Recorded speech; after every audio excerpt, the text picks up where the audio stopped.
The hallway shouldn't feel this narrow. Marianne stands at the edge of the kitchen, hand resting on the doorframe. She needs her keys, just her keys, a quick errand, nothing heavy. But the air feels tight in her chest, like she's been climbing stairs instead of walking across flat ground. She's 59, still working, still managing, but lately, breathing takes effort when it shouldn't. The hallway is 6 feet wide. It used to feel open. Now it feels like a maze. Bags line one side, 3 of them, labeled Donate. They've been there since spring. A box sits against the opposite wall, taped shut, waiting for a trip to storage that never happens. The rug her mother gave her years ago runs down the center, edges curled where the tape gave up. Marianne steps forward. Her foot catches the corner of the rug. Not hard, just enough to pull her weight sideways. Her hand shoots out, grabbing the wall. Her heart slams against her ribs. She didn't fall, but for 2 seconds she thought she would. And in those 2 seconds, one question burned through everything else. If I go down alone, how long before someone finds me? She straightens, breathes, keeps moving, but the question stays. Before you turn 60, there are 5 things you must throw out at home. Not to impress anyone, not to look organized, because healthy aging depends on what you can move through safely. And right now, most homes are working against the people living in them. The number 1 item isn't what you expect. It's not clothes, not junk drawers. It's something quiet that causes the most accidents. And if you wait too long to remove it, it won't give a warning. It'll just take you down. If you want practical, calm advice for aging strong at home, hit that subscribe button. Every week is one small change that protects your independence without the overwhelm. This isn't about being tidy, it's about friction. Every workaround costs energy. Every time you step around something, adjust for something broken, or search for something buried, your body and mind are doing extra work. Research has shown that people who describe their homes as cluttered or unfinished experience patterns of stress hormones linked to mood shifts and fatigue. The environment isn't neutral. It either supports you or drains you. So let's remove the 5 biggest sources of friction before 60 turns into 70. Marianne looks down at the rug. She's walked over that curled corner 100 times, maybe more. She's told herself to fix it, tape it, replace it, but it never felt urgent, until now. The first thing that needs to go are trip hazards that look normal, rugs with curled edges, floor mats that slide, extension cords running across doorways, step stools that wobble, boxes pushed just far enough into the path that you forget they're there until your shin reminds you. These items don't announce themselves, they wait. And one bad slip doesn't just bruise your pride, it changes everything: your mobility, your confidence, your routine. Falls are the leading cause of injury-related death among adults over 65, and most of those falls happen at home, not because people are careless, because homes are full of things that don't stay in place. Here's the rule: if it can move, curl, slide, or snag, remove it or lock it down today. Start with rugs. Walk through every room. If a rug curls at the edges, if it bunches when you step on it, if it slides even slightly, it goes. No exceptions. Use rug tape if the rug matters. If it doesn't, toss it. Do not keep a tripping hazard because it matches the decor. Next, cords. Look at every extension cord, every charging cable that runs across a floor.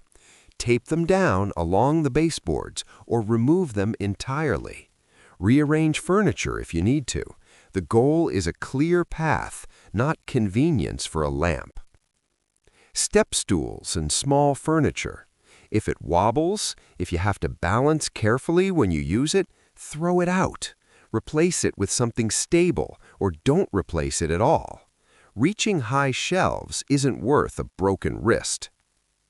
Clear the stair edges. Nothing stacked on steps. Nothing leaning against the wall within 6 inches of where your foot lands. Stairs are not storage. No "I'll fix it laters." Later is where injuries live. Marianne pulls the rug up. It's lighter than she expected. She rolls it, sets it by the front door. The hallway looks bare now, but when she walks it again, her foot lands flat, solid. No catch, no hesitation. She exhales, and for the first time in weeks, it doesn't feel like work. But the next danger isn't on the floor. It's in the kitchen, and it steals your patience, one tiny irritation at a time. The coffee maker has been leaking for months. Not a flood, just a slow drip that pools under the carafe if she doesn't catch it fast enough. She keeps paper towels folded nearby, a system, a workaround. The kettle cord sparks sometimes when she plugs it in. Not every time, just enough to make her hold her breath and step back. The toaster only works if she jiggles the lever, up, then down, then up again. If she doesn't get the rhythm right, nothing happens. These are the appliances Marianne uses every single day, and every single day they demand something extra from her. This is the second thing that must go. Half-working appliances, the ones that create what researchers would call micro-stress, small, repeated irritations that your body registers as low-level danger, extra bending, rushing to catch a spill, burns from malfunctioning heat, distraction when you're trying to do something simple. Your home should serve you, not train you to babysit machines. Here's the rule. If an appliance requires a trick, it's not a tool anymore. It's a hazard. Pick one appliance today, just one. Unplug it. Decide right now, repair or replace.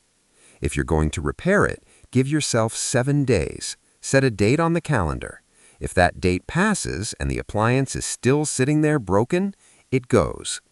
If you're going to replace it, take the broken one off the counter immediately. Put it in the garage, put it in the car, put it anywhere except the space where you're trying to make meals. Do not let broken things become furniture. Marianne unplugs the coffee maker. She sets it on the floor by the back door. The hallway looks empty now, but when she stands there the next morning, the first thing she feels isn't irritation, it's space. She doesn't miss the leak. She doesn't miss the paper towels. She misses nothing about it. If you want the weekly checklist that makes your home safer without the overwhelm, small steps that lead to big results, subscribe now. This channel is built for people who want to age strong, not stressed. The phone rings. It's her daughter. "Mom, can you send me a copy of your insurance card and maybe your doctor's contact info?" Simple request. Marianne knows she has it, somewhere. She opens the hallway closet. 6 binders stare back at her, thick ones. She pulls the First one off the shelf. Inside are receipts from 2014, a warranty for a blender she donated years ago, a user manual for a printer that died 3 moves ago. She opens the second binder. Bank statements, old tax forms, a folder labeled Important that contains expired coupons and a phone bill from 2011. She flips faster, then slower. Her daughter is still on the line, waiting. "Mom? I'm looking, give me a second." But it's not a second, it's 5 minutes, then 10. The panic isn't loud, it's quiet, a tightness in her throat, a thought that loops. Why can't I find one simple thing? This is the third thing that must go. Paper clutter. Old paperwork that buries what actually matters. None of these papers are big. They don't take up much space individually, but together they create confusion at the exact moment you need clarity. When someone asks for information, when an emergency happens, when you're trying to make a decision and you can't find the document that would help. Research shows that environments described as cluttered increase mental fatigue, especially for older adults. Paper is one of the worst offenders because it looks official. It feels like it might matter someday, so it stays, and it multiplies. Here's the rule. Paper belongs in only 3 buckets: essential, digitized, or gone. Start by creating one emergency folder. Not a filing system, not 10 categories, one folder. One box if you need more space. Inside it, keep only these things: current insurance cards, property documents, medical contacts, a list of where your passwords are stored, not the passwords themselves if that makes you uncomfortable, just the location, copies of your ID. That's it. Everything else gets a decision. Scan and label anything you might need but don't need to touch. Old tax returns, medical records older than 2 years, manuals you can find online. Save them to a folder on your computer or phone. Name the folder clearly. Important docs. Nothing fancy, just something you'll remember. Everything else goes. Receipts older than the return period, manuals for things you don't own, promotions, old bills already paid, expired anything. Get a shredder if you're worried about identity theft. Shred it and let it go. Marianne pulls everything out of the closet. She makes 3 piles on the floor. Keep, scan, trash. The trash pile grows faster than she expected. An hour later, the closet has 1 box, 1 binder, and the insurance card her daughter needed is in the front pocket, right where she can see it. She calls her daughter back, sends the photo, hangs up. The closet door closes, and for the first time in years, she's not afraid to open it again. Be honest, what do you have the most of? Receipts, manuals, or old bank statements? Drop a comment. I want to know what's filling your closets.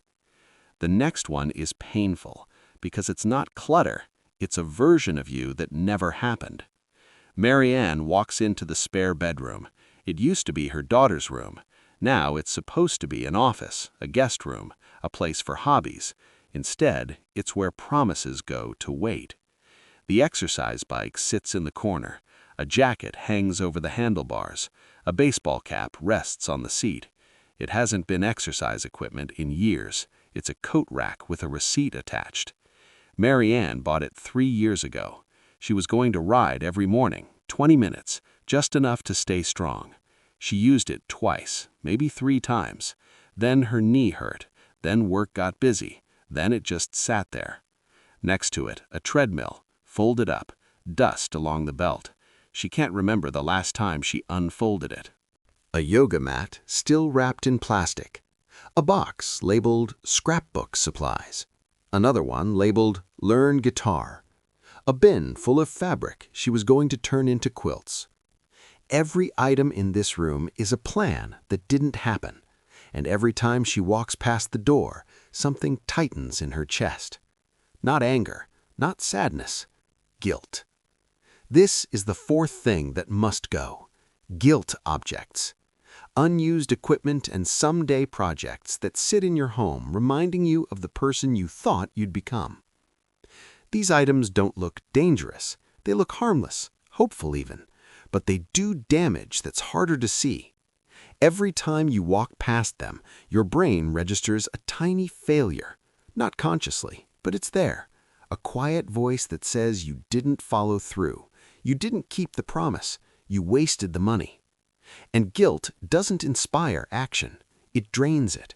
It makes you avoid the room, avoid the thought, avoid trying again because the evidence of not trying is sitting right there staring at you. Here's the rule. If you haven't used it in 24 months, you're not keeping hope, you're keeping pressure. Take a photo of the item, list it online, give yourself 7 days. If it doesn't sell, donate it. Do not negotiate with it.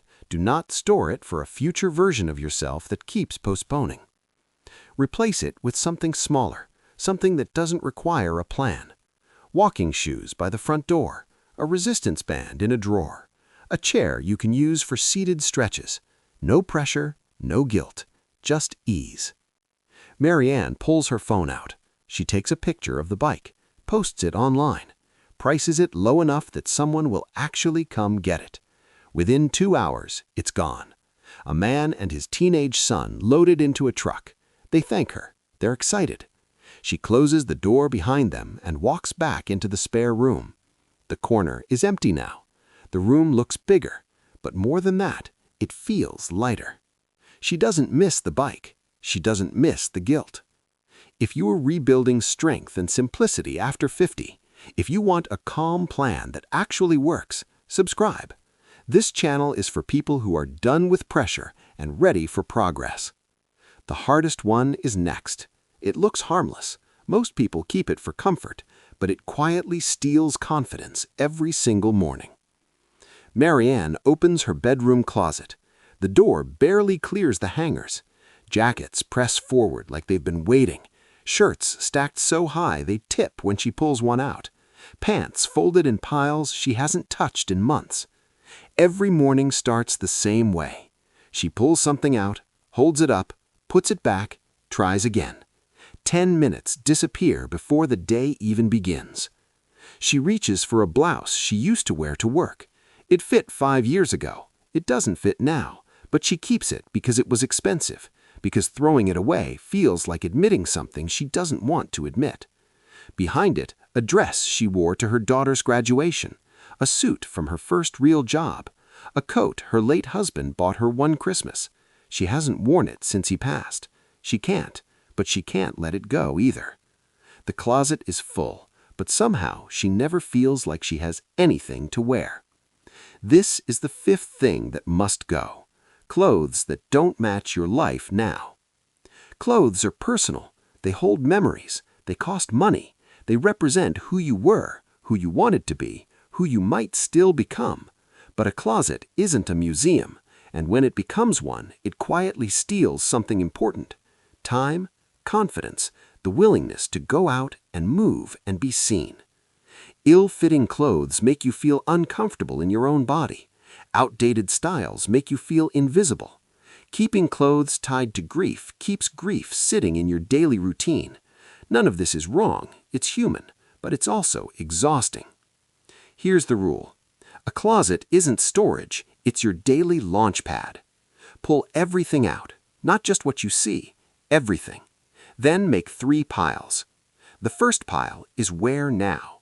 Clothes that fit your body today and your life today, not 5 years ago. Today, if you wouldn't feel good wearing it this week, it doesn't go in this pile. The second pile is one real occasion, not maybe someday. A specific event you know is coming. A wedding, a trip, a dinner you've already planned. Give this pile a deadline, 1 year. If the event doesn't happen, the clothes go. The third pile is the memory box. This one is the hardest. Choose up to 10 items that truly carry meaning. Not 20, not 30, 10. Fold them carefully. Store them with intention. Write a note if it helps. This honors the past without letting it crowd the present. Everything else goes. Donate what's still good. Trash what's worn out. Be honest. If you wouldn't give it to someone you respect, it doesn't belong in your home. Marianne pulls the coat out, her husband's gift. She holds it for a long time. Then she folds it, puts it in a small box, writes Christmas 2009 on the outside. She doesn't need to see it every day to remember what it meant. The rest of the closet empties faster than she expected. Donate bags fill, the trash bag fills. When she's done, the closet holds 3 weeks of outfits. That's it. Everything fits, everything works. The next morning, she opens the closet and pulls something out in 30 seconds. No hesitation, no guilt, just a shirt that fits and feels right. She closes the door and the tightness in her chest is gone. Which is harder for you, letting go of expensive clothes or sentimental clothes? Comment and let me know. I want to hear what's weighing you down. Most people fail at decluttering because they try to do it all at once. They clear a room, then they crash, then the mess comes back because they're too tired to finish. Here's the method that actually works. Set a timer for 30 minutes, not an hour, not until it's done, 30 minutes. When it rings, stop, walk away, come back tomorrow if you want, or next week. It doesn't matter. What matters is that you don't push past your limit. Burnout doesn't build discipline, it builds avoidance, and avoidance is how clutter survives. Use 3 bags or 3 boxes. Label them clearly. Keep, donate, trash. No fourth pile. No decide later pile. Later is where things go to live forever. Then ask yourself 3 questions in this order. Have I used this in the last 24 months? Not touched, used. Does this make my daily life easier or harder? Be honest. Friction counts. If someone walked into my home today, would I want this here? If it fails 2 of those 3 questions, it goes. No speeches, no memory tours, no long explanations about why you bought it or who gave it to you. Just a decision. Decisions get lighter when they're quick. There's one more habit that keeps houses full: asking permission, especially from adult children who don't live with you anymore. Don't do it. This is your home. This is where you breathe. This is where you move. This is where you fall or don't fall. Gifts are not lifetime contracts. Objects complete their job when they've served you well. If someone asks later, keep it simple. I used it for years. It did its job. That's not rude. That's healthy. People who care about you care about your safety and your peace, not your storage choices. When the timer ends, stop immediately. Take the donate bag to your car, right now, today. If it stays inside, your brain will reopen the case. You'll start second-guessing, you'll pull things back out. Trash goes straight to the bin, outside. Out of the house means out of the decision loop. Marianne sets the timer. She starts with the hallway closet. 30 minutes later, she's filled 1 donate bag and 1 trash bag. She's not finished, but she's lighter. She takes the donate bag to the car, drives to the donation center that afternoon, hands it over, drives home. The closet isn't empty, but it's clear, and clear is enough. The next morning, Marianne wakes up, and the first thing she notices is her breathing. It's steady, calm, not the shallow tightness she's carried for months. She walks into the hallway, no bags to step around, no curled rug waiting to catch her foot. The floor is flat, solid, safe. She makes coffee. The counter is clear. The machine works. No leaks, no workarounds, just coffee. She opens the closet, finds what she needs in 10 seconds. The insurance folder sits in the front. 1 box, 1 binder. Everything else is gone. She walks into the spare room. The bike is gone. The guilt is gone. The space is open now. She stands in the center of the room and realizes something she hasn't felt in years. Possibility. Not the heavy kind, not the kind that demands a plan, just the quiet kind. The kind that says, this room is mine again. I can use it, or not, but it's not holding me hostage anymore. She walks back to her bedroom, opens the closet, pulls out a shirt that fits, puts it on, looks in the mirror. She doesn't see someone who gave up. She sees someone who made space. The weekend arrives. Her neighbor walks by, waves. Marianne doesn't wave from the porch. She opens the door, invites him in for coffee. He steps inside, looks around, doesn't say anything about what's missing, just sits down, drinks his coffee, talks. And Marianne realizes the house doesn't apologize anymore. It welcomes. Here's the truth most people learn too late. Someday almost never shows up, and when it does, it never asks for the things you saved. The money was spent the moment you stopped using the item. Keeping it only makes you pay again, with space, with energy, with strength. No one finishes clearing their home and wishes they'd kept the clutter, but plenty of people wish they'd started sooner, while it was still easy to move, to breathe, to choose. Clearing isn't loss, it's relief. So here's what to do today. Don't plan, don't wait for motivation. Choose one of the 5 things, just one. Trip hazards, broken appliances, paper clutter, guilt objects, clothes that don't fit. Set a timer for 30 minutes and begin. When the timer ends, stop. Take the donate bag to your car. Take the trash out. Let the decision leave the house. Then tell me in the comments, which one are you starting with? Rugs, appliances, Paper, projects, or clothes? Say it out loud. Saying it turns intention into action. Your home should support your life, not slow it down. Start now. If this video helped you, hit that subscribe button. Share it with someone who needs to hear this message. Thank you for being here. Thank you for taking steps toward a simpler, lighter life. You deserve a home that brings you peace, not stress.